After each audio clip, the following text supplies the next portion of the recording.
Now I know. I was brainwashed. Yo, namaste. मेरा नाम MC-KERORIN है, जापानी रैपर हूँ. Today, I'm going to watch the video.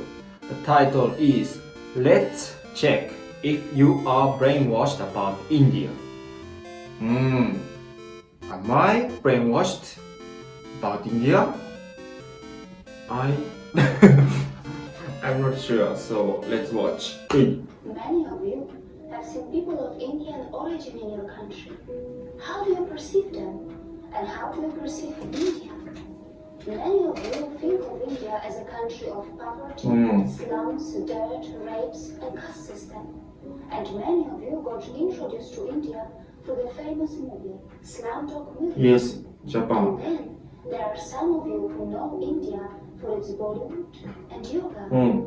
Yes. Well, it is not entirely your fault that you think this way, and there is no doubt that India does have. Yes, now I know. I am brainwashed already. It's definitely not what we are shown in our countries. Like many of you, I was also a victim of the mainstream media in my country until I ended up living in India and started to keenly observe this country. And of course, to understand India and its mechanism, one really needs to have fine-tuned senses. Yes. Next time you see Indians in your country, remember that their country is being transformed into something like this. Wow. However, you are mostly shown only that. And of course, many of you were never told that for many years, India has been one of the fastest growing major economies of the world. Yes, I know. Are you worried that Indians are stealing your jobs in your countries? No, you are not fully informed. Perhaps you do not know that Indians are also providing thousands of jobs in your country. And they are doing it in different parts of the world. There are more than 800 Indian companies in the UK, which employ around 110,000 people. In the USA, Indians-owned firms employ more than 600,000 employees. Have you noticed that when the media in the West talks about rapes in India, they rarely talk about the rape rate statistics, and probably it is because India is nowhere close to the Western countries. I didn't know about it. Yes, I'm aware that while talking about rape, one must consider things like underreporting, marital rape, homosexual rape, false filing, law of rape, conviction rates, and many other factors. And that is why I sincerely recommend you to dig a bit deep into this and analyze where your own country stands before you become a victim of the mainstream or fake stream media. By the way, were you also told that the so-called developed countries do not only have a much higher rape rate, but also their citizens travel abroad to rape the citizens of poor countries? Europe, North America, Australia, New Zealand are some of the main sources of international child sex tourists who perform sex crimes in other countries.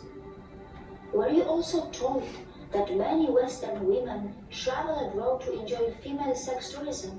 And it is difficult to believe that the boys who are hired by these rich women are in some cases underage. I didn't know. India has always been a multicultural Yes, society. multicultural society, I think. In one way or another, discrimination may exist in India too. But wait, which country is crime-free? Is your country crime-free? No. Is there no discrimination in your country? India is a country where its minorities are allowed to thrive and grow in numbers and also in percentage. India is a country where many Dharmic traditions like Jainism, Sikhism, Buddhism and Hinduism were born. And the people of India have even accommodated the ideologies and religions that did not originate from their own land. When I first heard of the Indian caste system in my country through our media, it was not even mentioned that in India, not only the minorities, but also the members from those societies which are also known as low caste, end up becoming presidents, vice presidents, prime ministers, and chief ministers. Has the media in your country told you about this when they talked about Indian caste system to you? Has the media in your country also mentioned that India has already had a female president and a female prime minister? I know that in many so-called developed countries, many low-skilled immigrants from poor countries are purposely and temporarily brought to do low-class and dirty jobs. These poor people are kept in substandard conditions, and after the job is finished, they are sent back to their own countries. The developed countries make the most of their strong currencies, and their own citizens shy away from doing small jobs. Well, these developed countries are so smart that they perform oppression on their humans that they import, and then later, very cleverly they dispose them. Can we call it exploitation too? Indians are extremely self-critical and they are genuinely concerned about their problems. They do have the intentions to fix their problems, and they do not shy away from talking loud against their democratically chosen governments. But you must remember that when Indians talk loud about their problems, it does not mean that they want to replace India for anything else. And it must be pointed out that Indian media has not really started ridiculing the Western countries yet, even though many Western countries love to present themselves as some kind of role models. These Western countries continue to forget that they can also easily be ridiculed for their wealth inequality, crimes, intolerance, rapes, poverty, and even hunger. Perhaps Indians are more interested in self-correction than ridiculing others. For sure, Indians know very well that tragedy is not a competition. Indians are not only providing jobs around the world, they are even feeding many hungry and poor outside India by their philanthropic work through their temples and gurudwaras. And very importantly, they are not expecting anyone to embrace Buddhism, Jainism, Sikhism, or Hinduism. There is no doubt that India does need to improve its modern waste management infrastructure, as many of its streets continue to look dirty, even though an average Indian produces far lesser waste than an average American or European.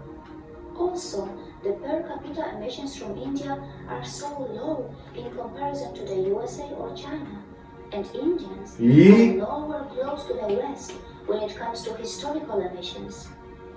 For all these years, you were told about the poor sanitation of India, but you were never told that Indians were also the pioneers in ancient sanitation system long before the Western countries got civilized. But of course, it shouldn't matter today. Even after 70 years of its independence, India is still not open defecation free. The government of India is running some massive scheme to build millions of toilets. And only time will tell if that is going to be enough or not. Not many people know that when it comes to defecation, some citizens in the Western countries have a strange addiction, or rather a disorder. And this is where a potential exchange can take place between India and the West. India can bring the latest sanitation system techniques from the West, and the West can benefit from the authentic yoga from India that can help those Western citizens who are suffering from such disorders or addictions. But of course, it can only happen if the Western societies are brave enough to address their embarrassing problems and not just sweep them under the rug, as it is very well known that such kind of disorders and addictions have been reflecting in the Western adult film industry as well. Not many people know that India has nuclear weapons, and it is said that India has the fourth strongest military in the world. But India does not believe in muscle flexing like China or the USA, and neither it believes in expansionism. And yes, India is not a world leader in everything. It's not a world leader in earning money by selling weapons. It stands nowhere when it comes to earning money by selling crude oil. However, its space agency, ISRO, does earn money by sending satellites in space for a very cheap price, fulfilling the satellite dreams of poor countries, and also by helping the advanced countries which want to save money.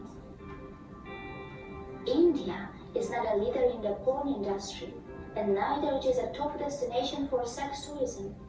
Mostly, Indians are just very simple and kind-hearted people, and only some of them know that their land was the richest in the world for thousands of years, and it was gradually pushed into poverty as it was exploited, looted, and colonized by its invaders and colonizers. And these unfortunate victims who have just tasted their independence after centuries of oppression and atrocities are finally rebuilding their country in an extremely democratic environment that may slow down things a bit for them, but at least their system attempts to involve everyone in the rebuilding of their nation. The good news is that India's rise is unlikely to cause any country a demographic trouble, as India's dharmic institutions are not interested to convert you from your religions.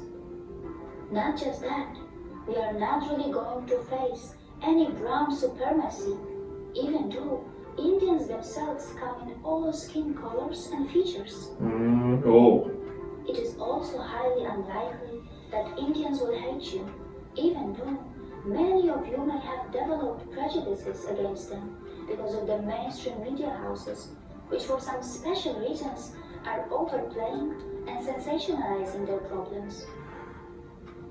Indians are gentle, accommodating, compassionate, hospitable, and yes, they do not have a fake smile. Their smiles are still Fake smile. And most importantly, they are forgiving. Look how they even welcome the people from the land of their ex-colonizers in their country, even today. Before you comment on India, remember that the countries which were never colonized will not easily understand what it means to suffer from a post-colonial identity crisis. What are they doing? India may have its imperfections, and in this process of rebuilding, it will make its share of mistakes, and it will learn from them. Perhaps we also need to learn how to build a relation with Indians on equal terms, with mutual respect, without feeling superior or inferior, while focusing a bit more on ourselves to address our own embarrassing problems. Karolina. See you again. Now I know. I was brainwashed. She is very good creator, Karolina Goswami. She started the social media channel because she wanted to challenge the common media stereotypes of India. She's very interesting person. I didn't think I was brainwashed until I saw this video. But now I realized that I have been brainwashed. Yes, I once interviewed a Japanese people in Shibuya. What is your image of India? They answered, oh, it is poor and dirty country. That is the image that Japanese have of India. Because, as she said, most of the information about India that comes into Japan is biased. The problem of rape in India is well known in Japan. This is why some Japanese woman is afraid to travel to India. I think most Japanese is brainwashed about India because the information about India in Japan is biased. I felt that I have to convey more accurate information about India to Japan. Okay, thank you for watching my video. If you like this video, please subscribe and please teach me what you know about India and please share on WhatsApp. Dhanyawad. Ilum 故郷生まれヒップホップ育ち、悪そうなやつは大体友達。そんな10代送ってないから俺のリアルを歌うよ。俺は岐阜県生まれインターネット育ち、カボスやってる大体友達。掲示板好きも大体同じ、いろんなスレ荒らして